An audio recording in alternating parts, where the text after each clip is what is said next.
morning, everyone. Morning. Morning, Sara. Morning. I'm excited for this conversation because we have a lot to talk about with Sara Burns, a 30-year career at CMP. She started in 1987, although we'll get to all of this, but then becomes president at the beginning of the ice storm and leads us right through the wind storm and then announces her retirement. So a lot happens in between, and I would love to start with a round of applause for the way she managed her time.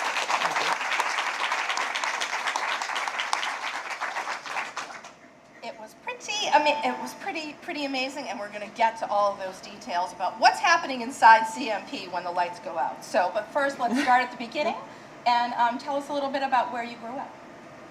So, all the way back. I am from Villanova, Pennsylvania, and my best part of my background is to share with all of you that I'm one of 11. I'm one below the middle, and when you're one of 11, you are a survivor. I have 6 sisters and 4 brothers. Wow. So how did you get from Villanova, Pennsylvania to Colby College? So I had to share that with you because that's an important part of this. So imagine when you're one of 11 and you're talking about going to college, which my parents were very focused on. My father used to say that part of going to college was going away. Now, why would that be? Also, Bowdoin and Colby were big recruiters in the Philadelphia area, and so my the famous middle child in our family, the sister above me, was in the first class of women at Bowdoin, and I visited her, and I did not want to go to college with anybody in my family, but I thought Maine was neat, and so I found Colby. And at Colby, you studied political science. And what was attractive about political science, and what skills did you use from that degree in your 30-year career at CMP? I can't remember what it was. I think for all of us, if you don't have a passion when you show up at college and you take your first few courses and you meet a few professors, there's actually one of my professors still at Colby. Oh, wow. Sandy Maisel. I just remember thinking, okay, I like this. This is interesting and enjoyable. And, when you're a CEO, having some political skills, I think, is a little bit helpful. It might be a good skill set. Right. If you went back today, what would you study? So I told both of my boys, engineering. Yeah. If you want to rule the world, be an engineer. One, political science. The other, political science and economics. So not good No, listening skills of the kids. No, but my oldest one, who's now 29, will now reflect on it and say, you might have been right. Right. Yeah. Right. Those are nice words to hear Right. from your kids, right? Might have been right. So, but before you graduated from college, what was your first job? Like your very first job? I think waitress. Yeah. Yeah. Which is also a good skill set. Yeah. Right. I paid for my way through Colby waitressing on the New Jersey coast. Oh. And the greatest, as I reflect on it, Saturday nights on the New Jersey coast, what was the biggest thing that we sold? Maine lobsters. Oh. So when you graduated from college, what was your first job? I think waitress again. Oh, really? Truly. Okay. Truly, because when I graduated from college, I was in debt, and I was scared to death about that. And it seemed like $10 million. I think I owed Colby $10,000, but at that time it seemed like $10 million. Mm-hmm. And so I wasn't wasting 5 minutes. But my first when I finally got my act together and got my 2 feet planted, I went back to Philadelphia. My first job was with the Chubb group of insurance companies. And then how did you get back to Maine? I left Chubb and I went to Marsh, which is a big insurance broker in Washington, D.C., and I had been dating my future husband, who was a Bowdoin graduate, for years. Oh, Bowdoin Colby? We're mixed marriage, yeah.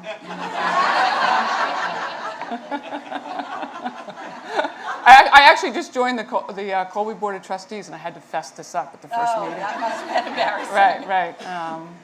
And when we decided to get married, we really debated, okay, so where could we both be happy and find a job that we liked, and we decided to try Maine. Come back and try it. That's perfect. So the first time you applied for a job at CMP, you got turned down. I did. So I saw, this was the good old days, I saw a job in the newspaper. Wait, we still have jobs in the newspaper.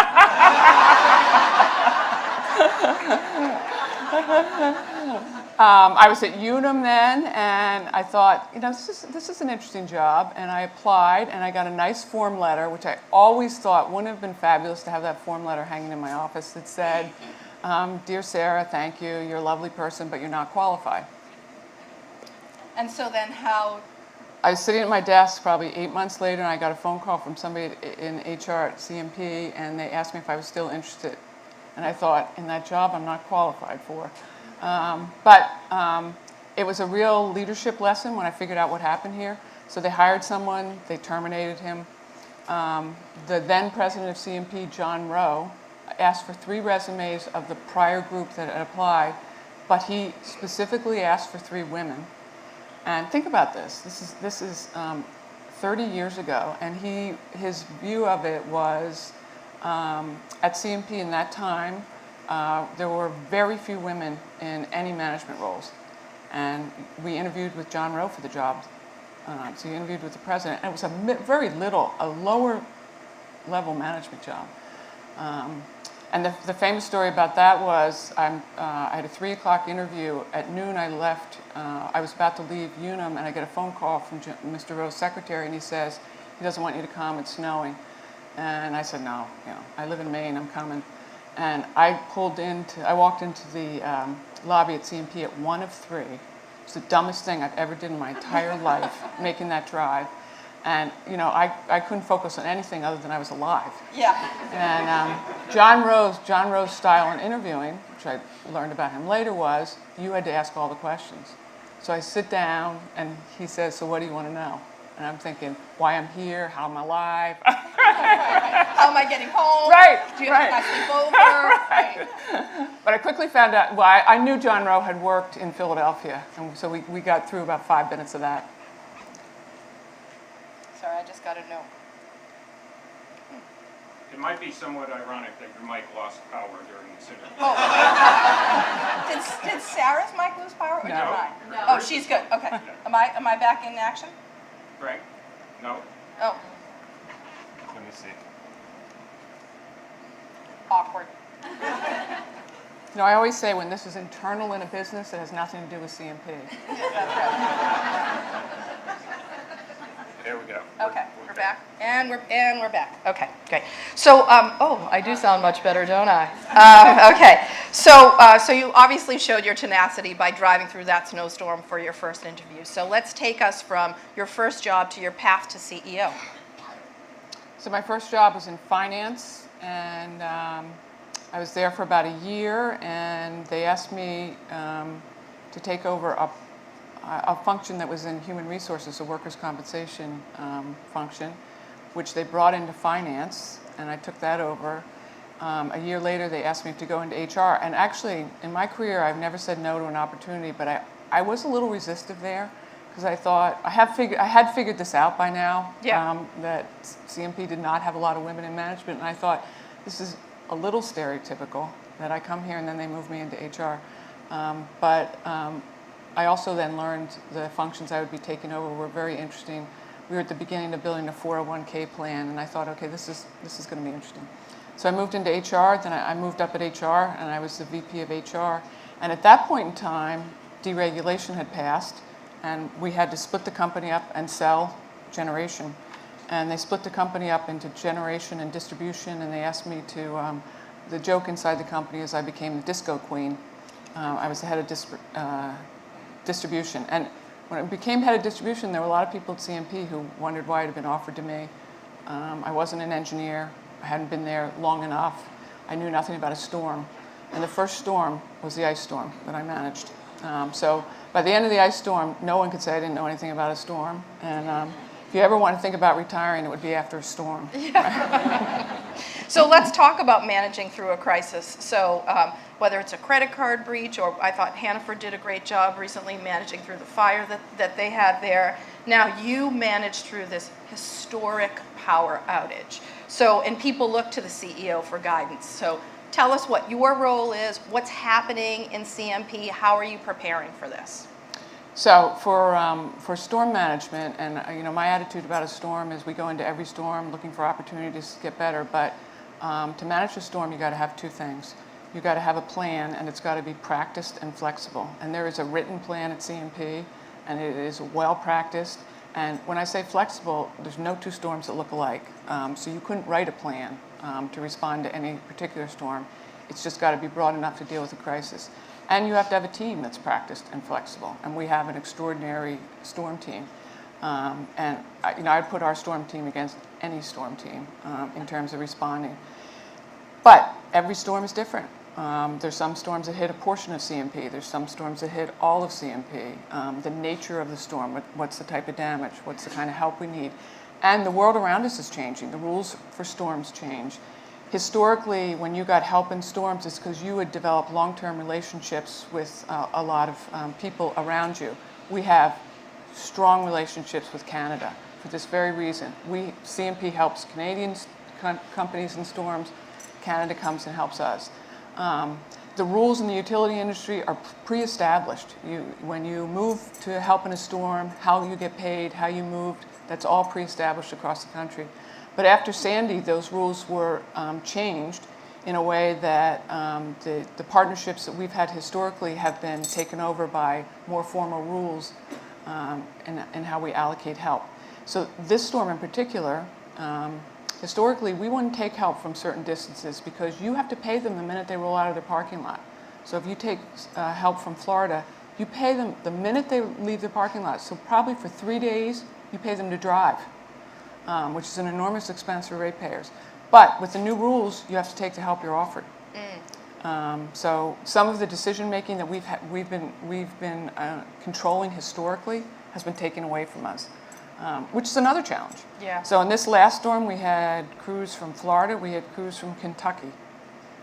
That's a lot of time on the road in a bucket truck that you're paying for that's not in your system putting power back on.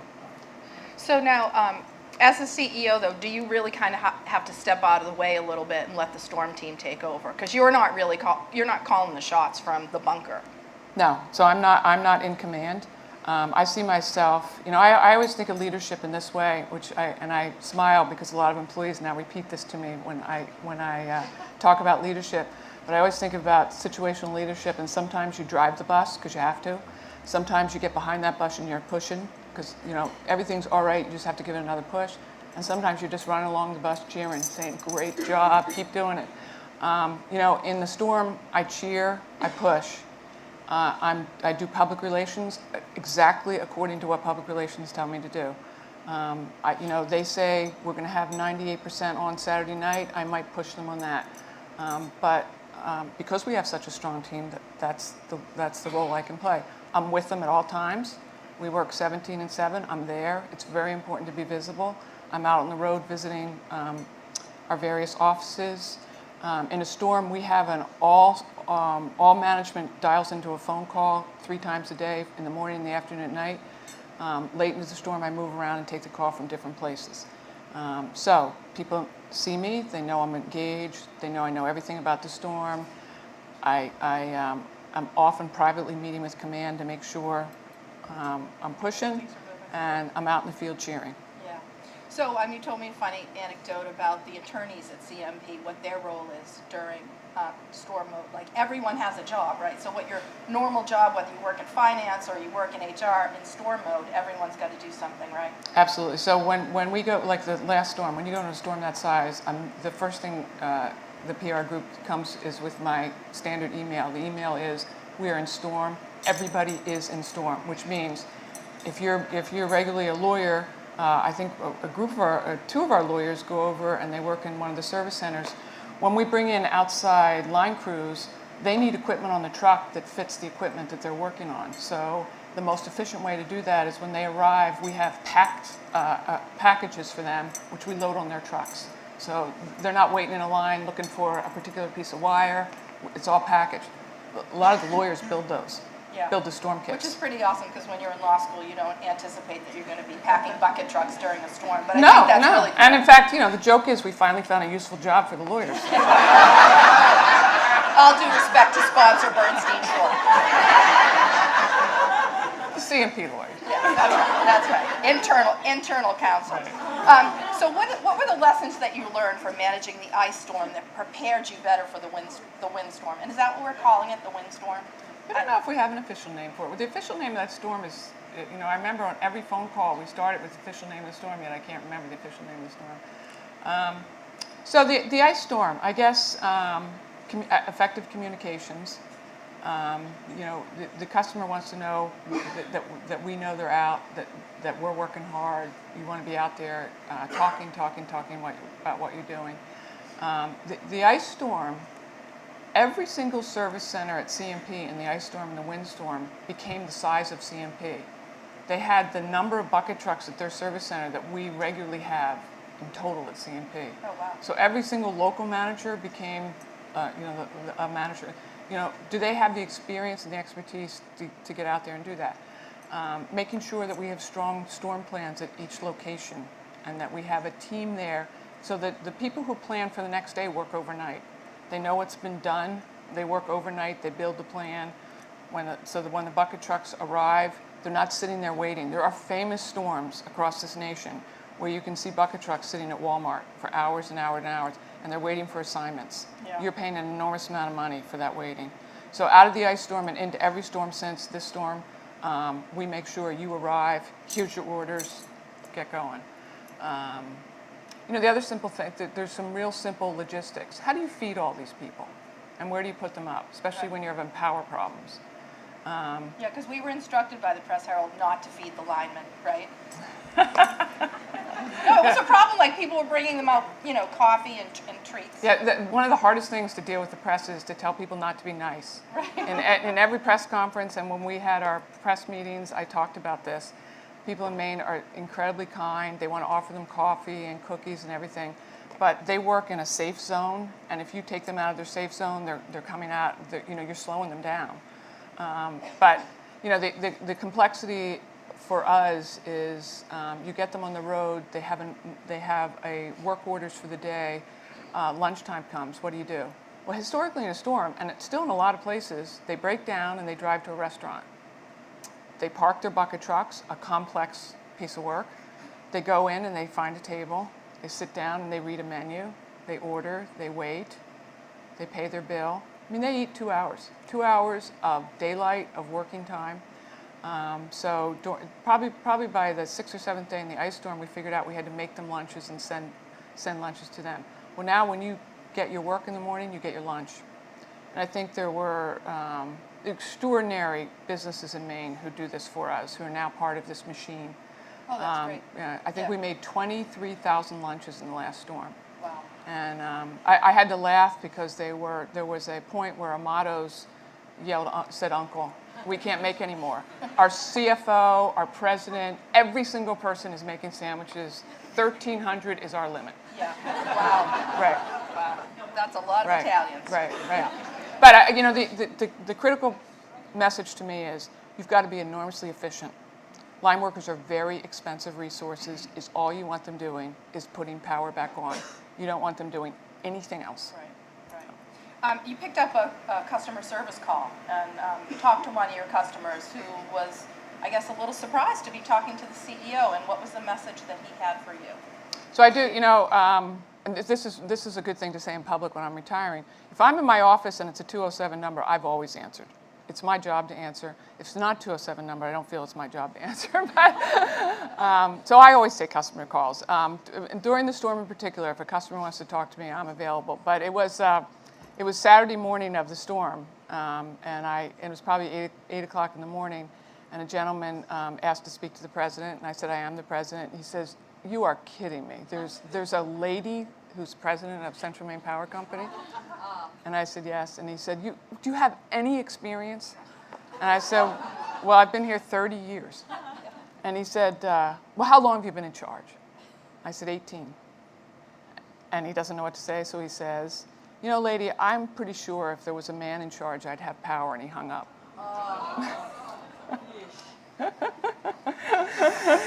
So, Sarah. And someone, one of my best communication people said, "Sarah, Friday night, what do you think that guy did?" Yeah, and with his fridge off, he probably had a drink every day that was in there.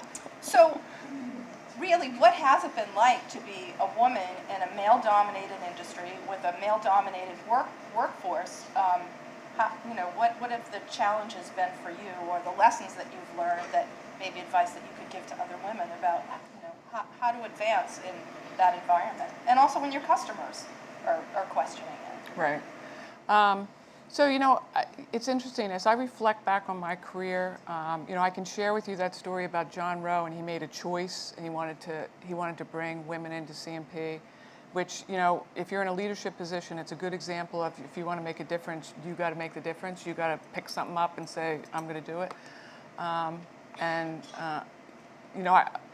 I think my whole career, I am not the type of person that focuses on, is this a man or a woman's job? It's a job. I've worked hard at it. I work to get it done.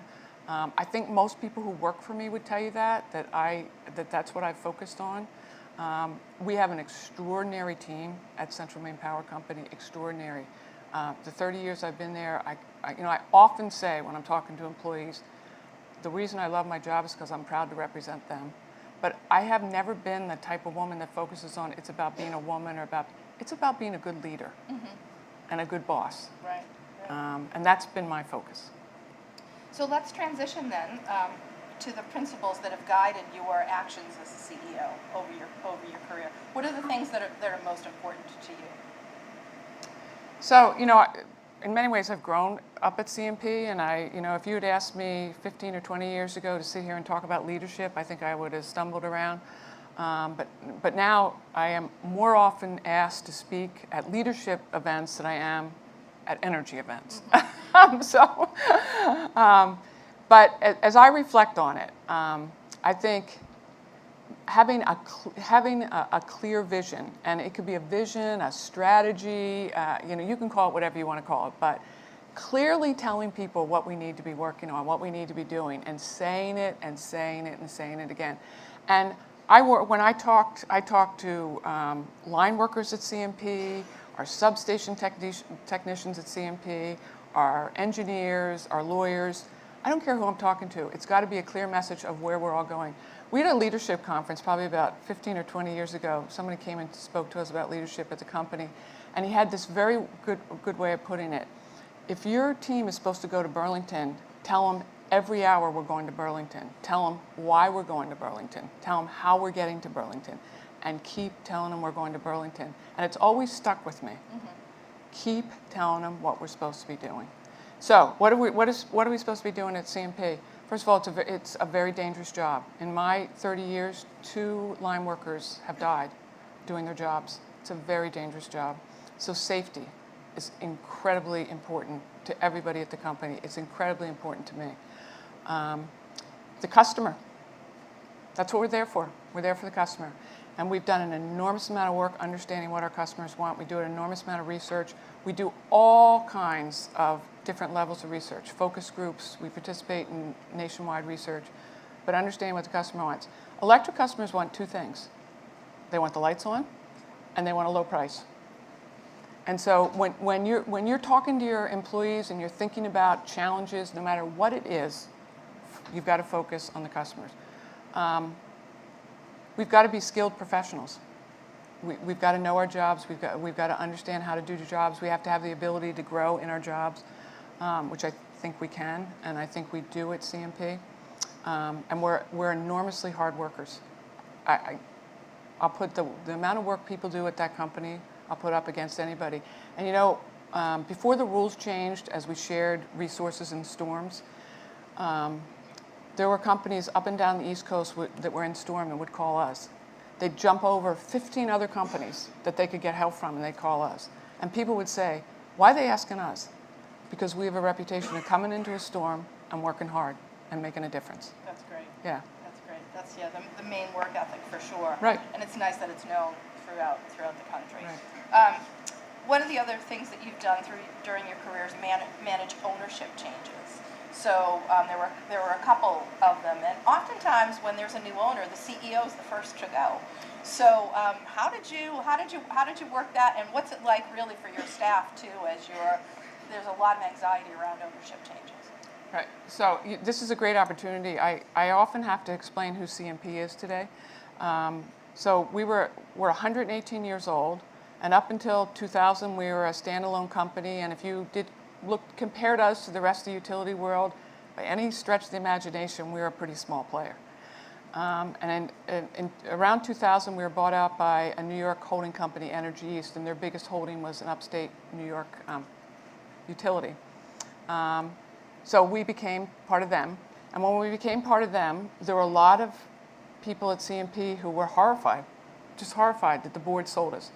And I used this analogy for probably 3 years that I had heard at a seminar where someone was talking about M&A activity, and he explained it this way.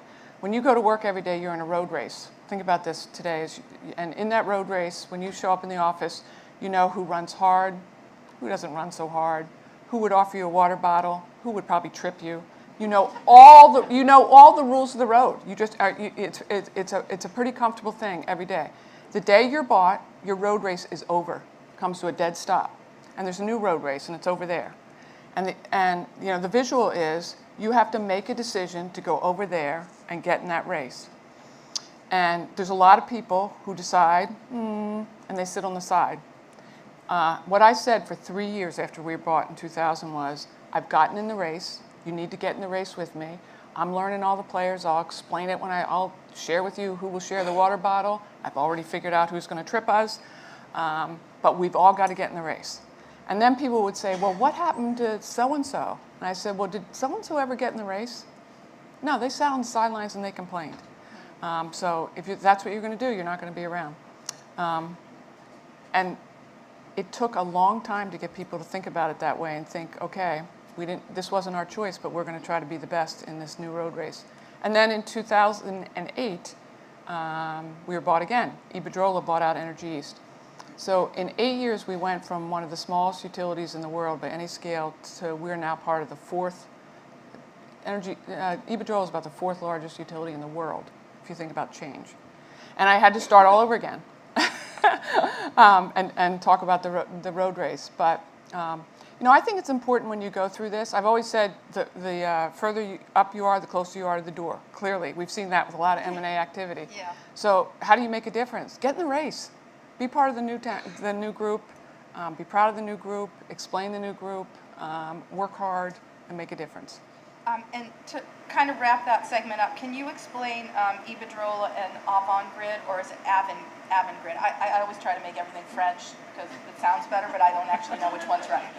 It's Avangrid. Okay. So in 2015, Iberdrola, we were known as the Iberdrola USA Assets. Iberdrola bought out United Illuminating, a small electric utility in Connecticut, an electric and gas utility. And at that point in time, they decided to take all their assets in the U.S., which consisted of utilities and a renewables business, which owns wind farms in, I think, 23 or 4 states, put them under one corporation, publicly traded company in the U.S. They own 81.5% of the stock. The rest of the stock is traded on the New York Stock Exchange. Anybody who's been through or tried to start a company that's going to be traded on the New York Stock Exchange, finding a name for that company is virtually impossible because you have lawyers who go out and look to make sure nobody owns any of the rights, and most of the rights are owned. I think that Avangrid was the 57th shot at it, and it's a made-up name. So Central Maine Power is part of the Iberdrola U.S. holdings, which are held under Avangrid. Perfect. So do you have like a 3-piece business card to explain all that? But Yeah, I'm trying to simplify it. yeah, and I think you just did. So let's talk about the role of mentors in your career, because you've had some of the great ones. So who were they? What did you learn from them? So when I first became part of CMP, and I think this is a pretty traditional utility structure, the board was all the senior executives from every big business in Maine. So Leon Gorman, Buzz Fitzgerald, Bill Ryan. I mean, if you go back and look at the board, it was an incredible board. And when I first at the company, one of my functions was directors and officers liability insurance. So even though I was a middle-level manager, early on I got in the boardroom because I had to tell them about their insurance. And I remember meeting some of them and watching some of them. My style has been to watch and copy. And one of the people who was most helpful to me was Bill Ryan. Extraordinarily through the buyouts, had some great advice for me. But I was lucky to have that group of people. Buzz Fitzgerald, I had a great relationship with him, got great advice from him. So I was fortunate that the number, early on meeting some of those business executives in Maine. So what's the best piece of advice you've ever been given, and what's the best piece of advice you'd like to share?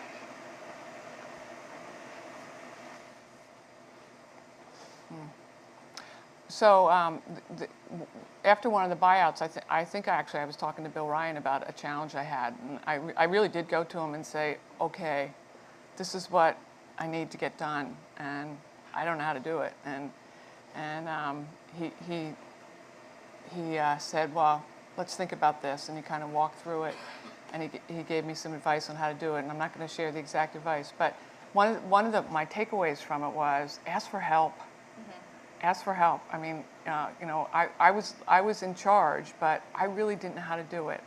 And I went and asked him, and he gave me great advice, and he helped me get it done. I cherished that he was so good about it.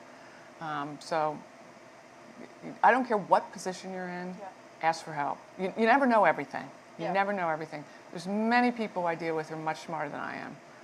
Ask for help. Yeah, that is great advice, because I think sometimes you feel like you should have all the answers, and it's hard to admit that you need help, and people don't expect that you need help. Right. Exactly. So, right. Yeah. That's great. I want to talk about the line operators. So how do you keep those positions filled, and how do you come up with the next generation of line operators? So the challenge is it's the biggest class of jobs at Central Maine Power Company, line workers, and I'm not sure you'll all be surprised by this, but we don't have a single woman doing the job. I don't know if that surprises people. We've tried, we've worked hard at it. We have had women in the past come and do it and then leave. When we were in the last storm at night, no matter what storm area you're in, we try to use one place to feed line workers. In Augusta, it was at the Senator, and I would go over and have dinner with line workers just to take the pulse of the storm. And the whole time we were in storm, I met one woman traveling with one group. So it is a challenge. One of the things I'm most proud of is the alignment we have with the community colleges for line workers. So the community college in Fairfield has a line worker program. To be a fully trained line worker, it takes about 5 years. And if you come to CMP at the beginning with no skills, you're called a helper, and you work up through third class, second class, first class. The school started a program, and the program, when they come into us, they've got about 2 years done. In 9 months, they get 2 years done. What's fabulous about it is everybody coming to us out of that program has the exact same training, classroom training. So they're doing something for us that training that we don't have to do. It has the longest waiting list of any program in the community colleges. We've gifted them bucket trucks, poles, wires, instructors who are retirees. It is the perfect example of a partnership between an education institute and a business. We don't hire them all. In a class of 40, we might take 5, but they're going to cable companies. The reason it's so popular is because they're all coming out with jobs. They see it as an affordable education. They all come out with jobs. But what has been great about it is it's a training program that works perfectly for us. It's a very popular program at the community college. It's a perfect marriage between education and business. That's great. That's great. We definitely need more examples. We do. Like that. We do. We really need to work hard at figuring out how to build programs that are perfectly aligned with a business as a business in the future, and how people can be comfortable. If I go pay for this education, I can see a career path. Have a path, right. So in your career at CMP, you've seen some big changes, right? From deregulation, closing of Maine Yankee. What's kind of the biggest project that you've been a part of where you've learned some leadership lessons? There's also the transition to smart meters. I know was a big change for folks, right? Yeah. So I've had a lot of extraordinary experiences. So smart meters is a good example, and I'm not sure a lot of our customers know this. I'm not sure it's an important fact, but the only reason we put in smart meters is because we won from the DOE. We won half the value of the project. If you remember, during the Obama administration, part of part of the economic programs that he put out. One of them was the Smart Meter Technology Program. We competed for the money, and we worked very hard in the competition to put in something we thought would look different. So we said we would put in smart meter technology for all our customers. We'd get it done in 2 years, and we do research for the DOE that we would turn around in a very short amount of time. And we won $98 million for the project. And you know, I remember Susan Collins called me that morning to tell me, because we worked very hard with Susan and with Olympia's office, and she called me to tell me that we won the money, which was extraordinary. But then we had 2 years to get it done, and we had to build a communication infrastructure to read those meters, put in those meters, transition our meter readers. There are 140 people that were affected by this. That technology impacted their jobs, but we had a great program for dealing with that, and we got it done. We built it, and then I don't know what I'm most proud of, but the research we did, which I thought was so simplistic, but was such a great idea, which we've now offered to all of you that you can use, is called Bill Alert. And what we wanted to see is if we gave you more information about your energy usage on a monthly basis, like you would tell us on a monthly basis, I'm going to set a goal of spending $100, or I'm going to set a goal of using so many kilowatts. We would tell you on a regular basis how you're doing. Text it to you, email it to you, however you want it. How would that impact your usage? And in this, and we got 5,000 people in that, and we did the pilot, and on average the usage went down, I think, 1.8%. Wow. So we built it, and we ran the pilot, and we produced the information for DOE. We're actually upheld as one of DOE's finest smart meter projects. I think you told me that the meter readers walked 2 million miles a year. Drove. Oh, drove. Wow. Okay. Yeah, because that would be a lot. That would be a lot of steps. For sure. All right. So let's go to our final questions, and we're getting ready to open it up to the audience for Q&A. So, the thing you like most about your job? People. The thing you'll miss most about your job? The people. Oh. What's the thing that you like the least? And you know, this gets to people who are asking me, so why are you retiring? You say you love your job.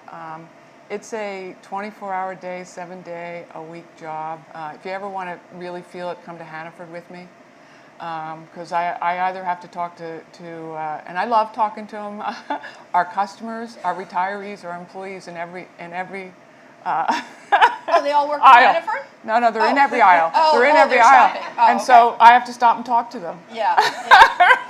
Which I always do, and I love doing, but you know, it's a lot. Yeah, I don't go to Hannaford when the paper's late, because people are asking me, I didn't get my paper. My paper was there at 6:05 this morning. I've been in Hannaford when the lights went out. Oh, that's awkward. Right? So what keeps you up at night? Bad weather. You know, safety. Yeah. I do worry about our people. I'm not sure people understand how tough this job is. And you know, it doesn't matter if we're in a storm or not. There's people out working at CMP 24 hours a day. That's right. And you know, and again, we lost 2 line workers in the 30 years I've been there. You never recover from that, and it's always a worry. Right. Do you obsessively check weather? I don't think I'm obsessive about it. You know, we have a process now. We always have a 7-day ahead look. Yeah. So anybody at CMP is always getting 7-day ahead looks. We have 2 different weather groups reporting to us at all times, telling us what to expect. So am I obsessive about it? I mean, I feel like I'm probably more educated than most people are, but I don't feel like I'm obsessive. How's the weather look this weekend? It looks good. Great. So giving back is a key attribute for leaders, and I know you've spent a lot of time serving on boards. Talk a little bit about your experience there, and also what's next for you in terms of your board work. So you know, part of the culture of CMP, and clearly part of the culture of Avangrid and Iberdrola, has been if you're in a leadership position, how do you participate? How do you give back? And you know, when I first started at CMP, John Rowe was incredibly impactful in this area, and it actually, I think most people would share this with you. You didn't want to be in front of him if you weren't doing something, because he would ask you about it. He would ask you about it, and you wanted to say, oh, you know, I'm volunteering at the Y. And I think that has a great impact, that if it comes from the top and you see the top doing it and the top articulates how important it is. So I have been very active. And one of the things that as I look back on it, so I was Maine Health for 12 years. I was the chair of Maine Health, Gulf of Maine Research Institute, Mitchell. I got much better at picking the groups that we could form partnerships that were meaningful to the company and meaningful for the groups we've been part of, the state chamber, and I've been chair of a lot of them. I've learned a lot about leadership in a different way, in a different setting. And most of those boards have a lot of other leaders on them, leaders of the community, that one, it's positive to get to know them, but also two, they become mentors and people that you can watch and see how they deal with issues. I'm currently chair of Maine Company, which I think is a powerful group of leaders in the state working on bringing jobs to the state of Maine, which is near and dear to my heart. So I've learned a lot. I think it's very valuable to help you grow and get to know the community you're working in. And I think it's important for the rest of CMP to see me giving back. At Maine Company, so one of your roles is to really talk to other CEOs outside of Maine to attract business to the state. So what's your pitch about Maine to these other leaders? So, you know, depending on what they want and what they're bringing to the state, we try to focus on their issues. So is it workforce? Do we want to talk to them about workforce? Do we want to talk to them about quality of life? Do we want to talk to them about costs of doing business? One of the best things that Maine Company has gotten so good about is, what do we need to pitch to this group in terms of what they need to hear? But the value of Maine Company and the power of Maine Company is giving people who are thinking about coming to Maine the access to people who are leading business in Maine. Yeah. And to have conversations, to understand, you know, you can hear from me about energy, you can hear from me about what it's like running a business. You can hear from the bankers, the lawyers who are on, the other businesses are on. We quietly work very hard to bring the next job to Maine. Great. Well, keep on that one, because Right. we're ready for them. We have Right. a few more seats here. So you announced your retirement Yeah. right after everyone had power. That seemed a little ironic, but so why now? Is it because you hit the 30-year mark, or why is it the right time for you to step down? So you know, I'll ask everybody who's ever thought about retirement, what is the right time? What is the right time? And you know, I knew the company's known since the summer that I was retiring. So in the storm, I thought, wow, are you kidding me? When we hit 405,000 customers out, I'm looking at it going, you can't make this up. Yeah. But you know, it's 30 years. I cannot tell you how many times in the last few weeks I've told people how old I am, and I'm stopping it. I'm stopping it. It's like I'm defending, right? I'm defending myself for my decision. But you know, first of all, change is good. I think the next person will bring great new things to Central Maine Power Company. I was honored that they've asked me to join the board, so I am going to stay engaged at the Avangrid level, and I'm going to keep my Mitchell Institute connection, because I think what the Mitchell Institute is doing for Maine students is so important. I just joined the Colby Board of Trustees. I'm going to stay there. So I'm going to be part of Maine. So I'm going to have a lot to do. In fact, I was looking at my calendar trying to figure out how I figured out that this was going to be less. Right. You know, I don't know what the right answer for people is when the right time is. Yeah. I put a lot of thought into it, and it's the right time for me. Right. All right. Well, let's. Do we have some questions? Oh, right down front. I appreciated your emphasis on sharing a vision. Could you share how you would develop the vision? What procedures do you follow to how to decide that? Sure. The question, if folks didn't hear it, is how do you create your vision? So You know, I've been through it both ways as a standalone company, and now I'm part of a much bigger company. But in either way, the management team, we have a strategic planning team, and the strategic planning team is responsible for the vision, the mission, and what comes under that, what I would call the annual plan. We revisit it on an annual basis, read it out loud, make sure it makes sense, make sure you can articulate it. I could not. I do never read the vision out loud to employees, but I often say to employees, I want to remind you of something. It is our job to have an environment where we can all strive and thrive and be safe.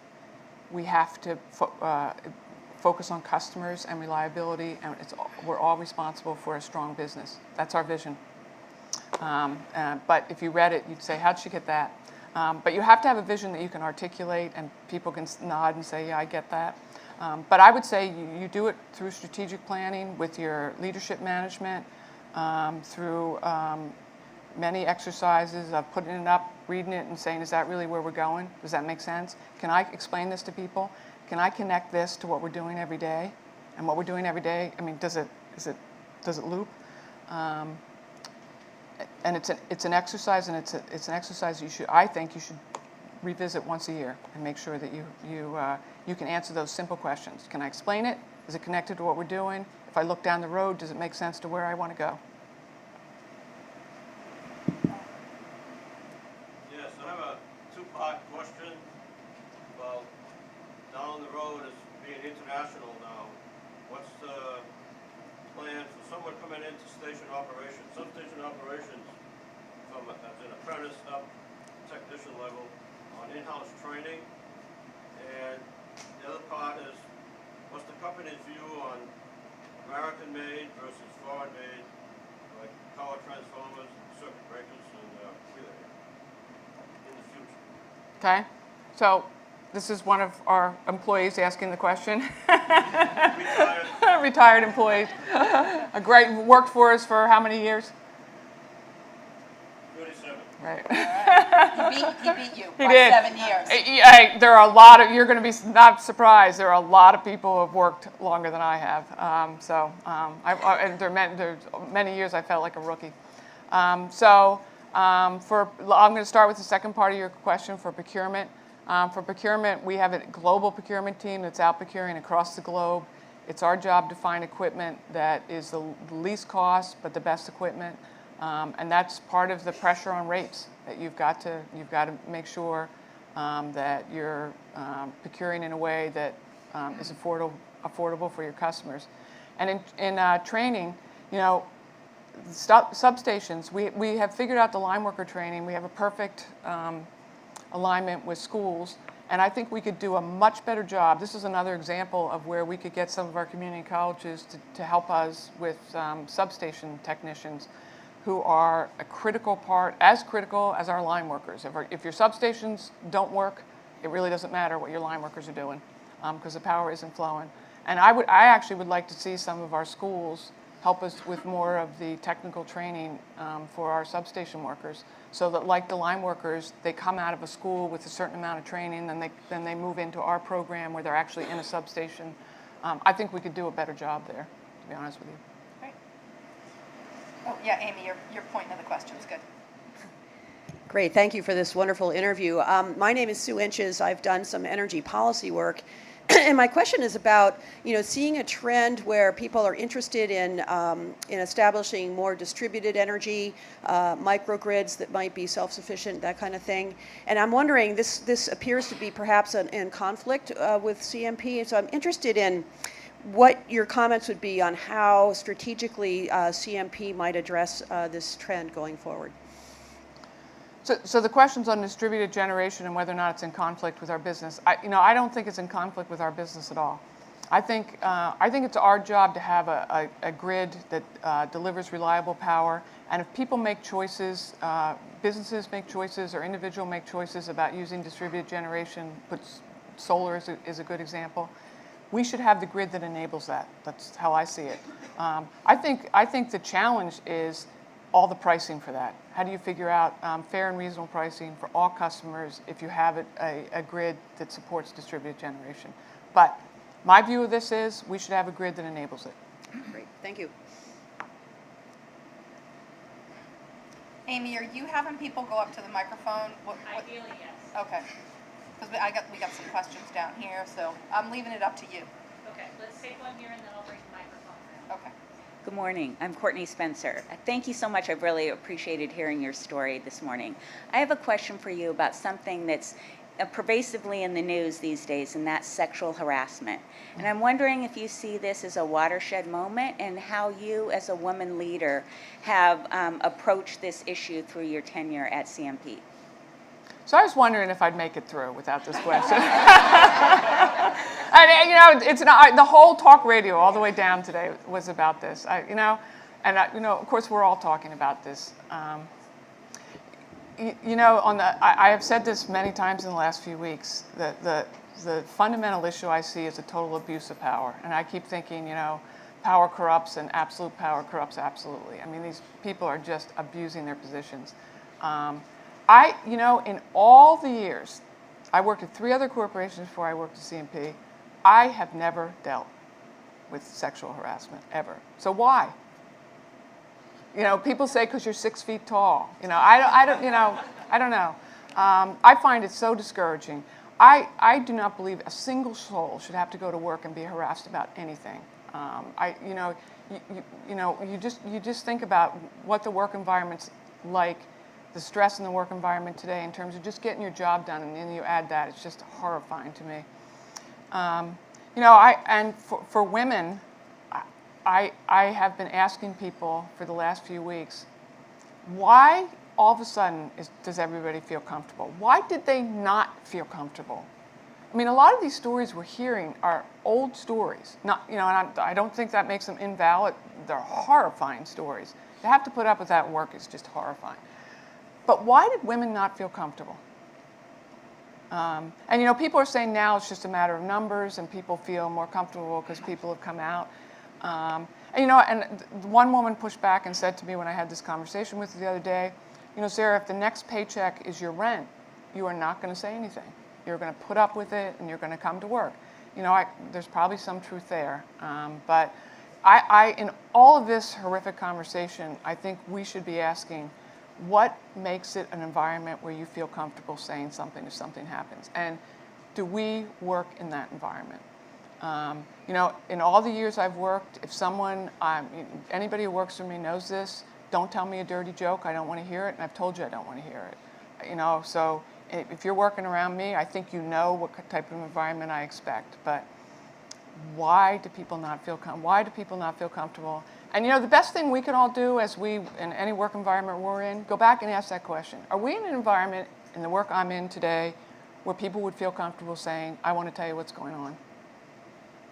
And if anything could happen out of this whole thing, it could be that businesses ask themselves that question. Do you have an anonymous 1-800 number, which we do at CMP, where if people don't feel comfortable, they can use that number. And I'll tell you, we investigate those anonymous complaints vigorously, and about anything. My takeaway from this whole thing, it's unbelievable that every day we're hearing more of it, is the one thing that we could all do is ask in the work environment we're in, is an environment where someone could speak up, because why have people not felt comfortable speaking up? And again, I'm not naive. It's a total abuse of power. I get that. But the other portion that I heard on radio this morning that I was a little taken back by is this whole debate about, well, is it wrong if you do this? They were talking about, so somebody in Texas sent a naked picture to somebody, and is that really wrong? And I was thinking, I wanted to call in and say, so if you had a 16-year-old daughter, sister, or friend, would you want that person standing next to that man who thinks it's okay to send a naked picture? Of course you wouldn't. So that's wrong. I mean, our judgment seems to be flawed. And I don't want to discuss this fine line about, well, this is worse than this. It's all horrible. It's ridiculous. What happened to basic human respect and manners?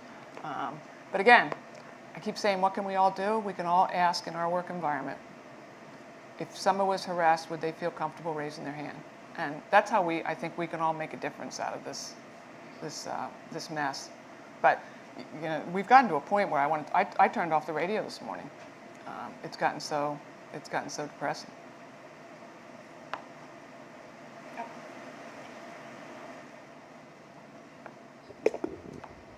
Sarah, you talked about the importance of mentors and the people on the board when you joined CMP.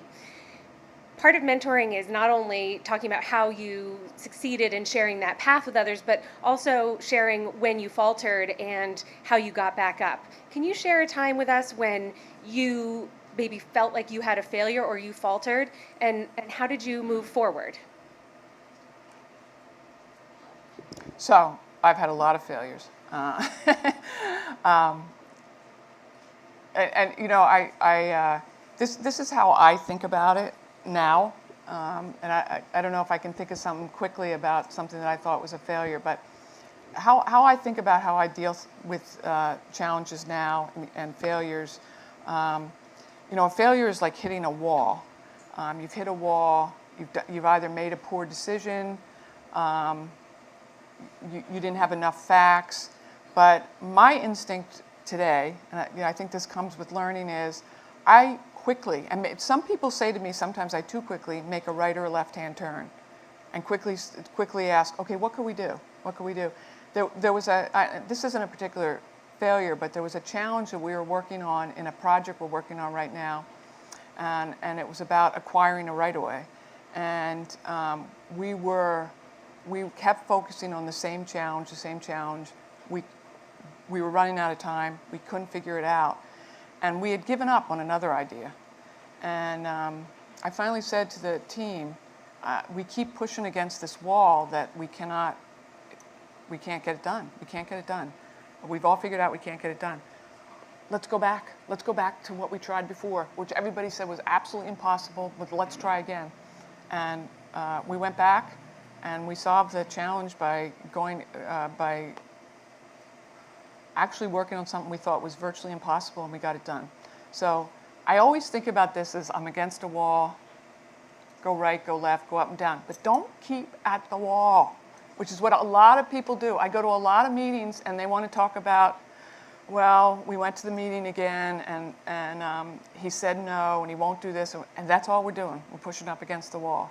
And I've learned, go right, go left, go up and down, try something different, don't stay at the wall. I guess that's the way I think about this now.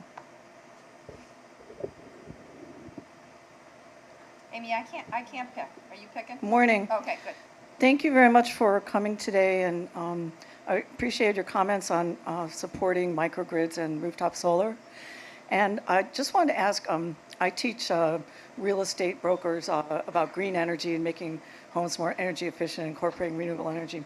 When I started, about 50% of the standard offer was renewable energy. And we're blessed in the state of Maine to have a lot of hydro and biomass and wind and increasingly solar. And now it's down to less than 5%, I think now. And what could we do to bring renewable energy back into the mix for everybody without having to pay a green premium? So that's a great question, you know, about renewable energy. I think this is a challenge. So there's a few things I want to say about this. When we talk about, there's no such thing as a Maine energy market. We've been a New England energy market since 1970. The bulk transmission system, which is the biggest wires you see running across 295 in right-of-ways, it's a system that controls all of New England. And so any energy interjected onto that system flows throughout New England. So when we think about this, we got to think about bringing green energy to New England. And you can go on, a little energy fact, you can go on to ISO and download. This is an exciting app that you can put on your phone. I promise you, it's called ISO to Go. But the most exciting picture on ISO to Go app is every day you can look, what fuels are we using to create energy in New England? Every day, at every moment, ISO New England has that pie chart up. And I'm probably more obsessed with that chart than weather. I look at that chart most days. I think yesterday it was 53% gas and maybe 26 or 27% nuclear. And you can get these facts right off this website. They're not my facts. But the most interesting thing about this ISO website to me, which is the New England energy market, is if you look at on average in the year 2000 and on average in the year 2016 what fuels we used, you're going to be surprised by this. So gas has, actually, I'm not going to make it up. I carry these facts around because I think they're so important to New England in this conversation. But in New England in 2000, natural gas was 15%. Today it's 49%. This is on average throughout the year in 2016. What fuels do we use to create electricity? Nuclear. In 2000 it was 31%. In 2016, 31%. Coal. In 2000 it was 18%. In 2016 it's 2%. Oil. In 2000, 22%. 2016, 1%. Hydro, 7%, both the whole way. Renewables, here's the test for all of you. In 2000, 8% renewables in New England to create electricity. In 2016, what percent of renewables created electricity in New England? What do people think? John Carroll, you can't answer the question. What'd you say? 60. No. 10%. We moved it 2 points in 16 years. Do you ever hear us talk about anything but renewables? Yet we've moved it 2 points. You know, one thing that's going on today, which I'm proud to be part of as part of CMP and Avangrid, in Massachusetts they put out an RFP for clean energy. And the legislature passed a law, they put out an RFP, we bid in. We bid in actually 2 different projects. They're going to pick the winner in January. And these projects, the Massachusetts governor and legislature said, we are going to override the market basically and force renewables. That's basically what this is. But they did it with an RFP, which is a great way to do it because it's a competition. They got 49 responses to that request, all different scales. But one of the projects we bid in was bringing in hydropower from Quebec into the New England market, delivered through the Lewiston substation. And it's an extraordinary project. We're using our right-of-ways that ratepayers have already paid for. Actually, the challenge we had was acquiring the last 50 miles, which we acquired through an industrial forest in Maine. And Hydro-Quebec bid over 1,000 megawatts of clean hydro energy across that line. These are the ways we're going to see the differences. We have to make bold moves. And I'm hoping that we're one of the players that are chosen for that renewable energy. We're going to do 2 more questions. 2 more questions, okay. Hi again. Arguably, the biggest problem the world faces today is climate change, and energy plays a big part in that equation. Apparently, everybody in the room would know who Bill Nye, the science guy, is, and he's out with a new movie. He's back. Bill Nye, the science guy's back, and it's all about climate change. He's trying to highlight climate change, and energy generation is a big part of it. But the other part that he highlighted, I heard him on the radio the other day. He's out, selling his movie, is transportation, distribution. And I can't help but think that with the storm we just had and all the trees knocked down all the power lines, and there was a hue and cry about, what are we doing with these stupid power lines above ground? Why don't we put them underground? And obviously there's a big cost to that. But apparently there's some new technology that Bill Nye, the science guy, is talking about, that there's a lot of loss of energy when you transport it across long distances. So what is that new technology, and how can we incorporate that into our system here in Maine? Okay, so I have not heard Bill Nye, the science guy, recently, so I'm not exactly sure what the new technology is. I mean, he's right. There's in our industry, there's called line losses. When you move power across lines, I think I just lost my mic. You do lose electricity, but one of the things that we're doing is we're upgrading them. We're using technology to manage losses. So we pay attention to that every day. The point I thought Bill Nye, the science guy, was going to stick on is the bigger challenge in Maine is transportation, and that we don't have a lot of public transportation. We have a lot of cars. when we put in smart meters, part of putting in smart meters, we were driving 2 million miles a year with over 100 trucks to read those meters. There's a balance in that decision. People are going to lose their jobs. We were incredibly efficient about reading those meters, so we can never figure out how to make the choice to go to smart meters. But that's a lot of trucks on the road. We are investing in electric vehicles. I would like to see a bigger push into Iberdrola, our parent company, has made a huge push into electric vehicles, and I think there's an opportunity in New England to do more of that. But I do not know what Bill Nye, the science guy, has in mind for the distribution system. I'm sorry. I'm sure you'll check it out, though. I'm sure you'll check it out. Our final question? We actually Oh, have two. Yeah, I've heard that before. All right, Okay. I can hand this back to Amy.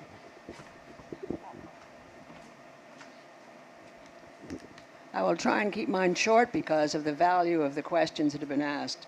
But I have been deeply inspired and touched and stimulated by the exposure to your intelligence and your cultivation of that and the value infusion and its depth. I instantly thought, what do you think of throwing your hat into the ring for governor? But then I thought to myself, truthfully, no, that would be a waste, because there's a lot of blunting that could go on for what you have to offer. And the diffusion of what you're proposing to do after you so-called retire will, I think, be of greater benefit to us in Maine through that distribution of those forces and to beyond Maine. So I want to thank you, and what our job is to increase the exposure of what you have to offer to be multipliers, for which I have to thank the Portland Press Herald for this opportunity in and of itself. So, Well, thank you.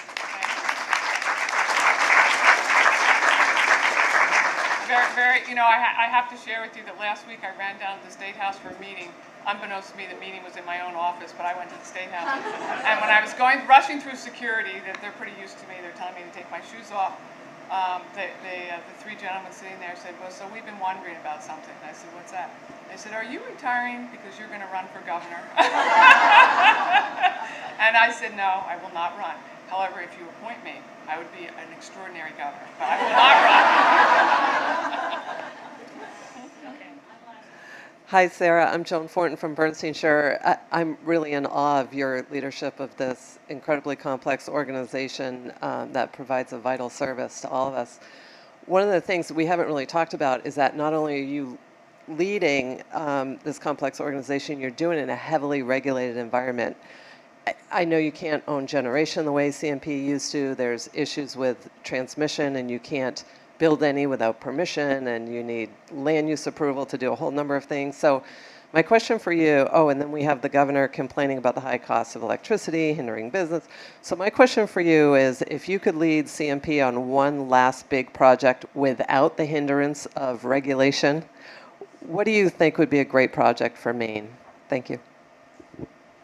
What a great question.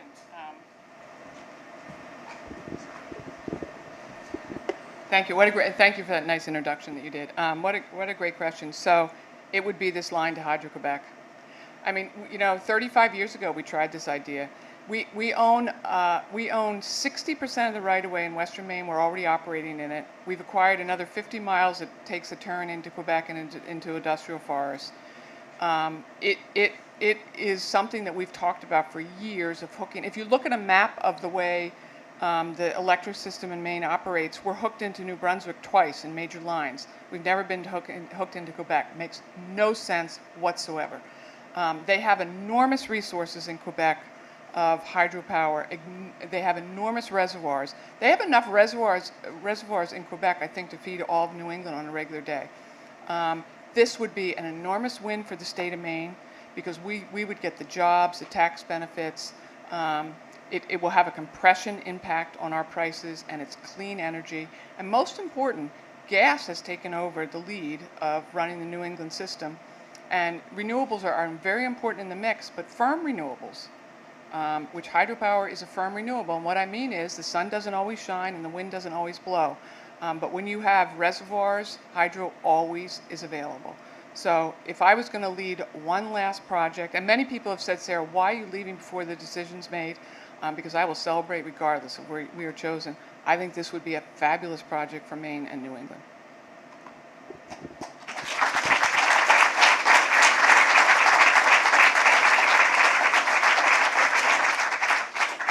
Well, thank you, Sarah. Thank you for your leadership at CMP over the past 30 years.